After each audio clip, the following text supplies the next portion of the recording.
One day, Buddha is passing by a forest.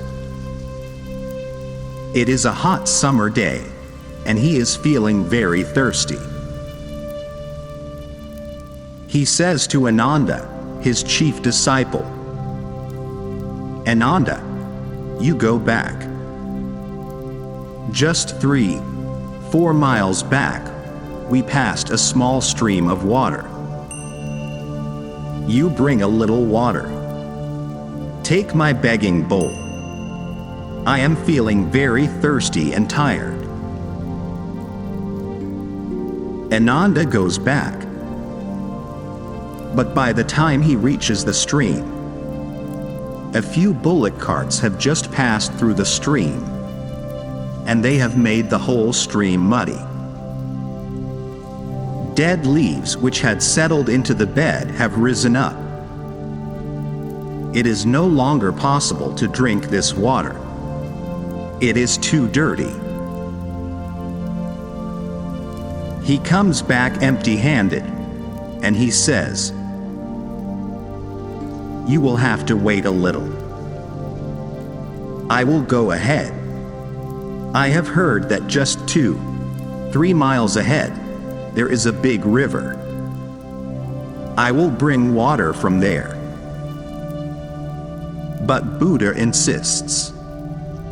He says, "You go back and bring water from the same stream."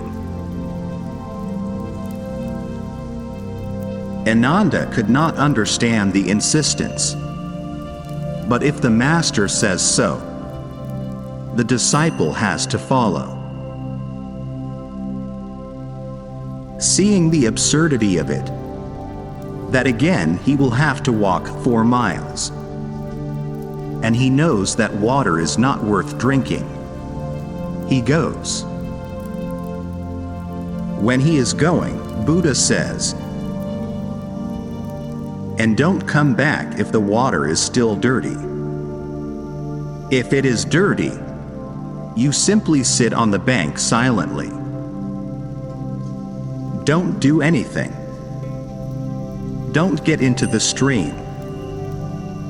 Sit on the bank silently and watch. Sooner or later, the water will be clear again.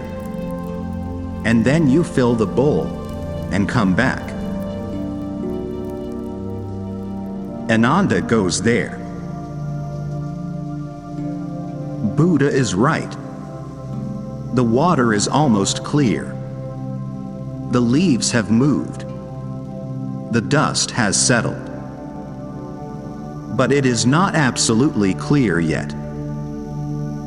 So he sits on the bank, just watching the river flow by. Slowly, it becomes crystal clear. Then he understands why Buddha was so insistent. There was a certain message in it for him, and he understood the message. He gave the water to Buddha.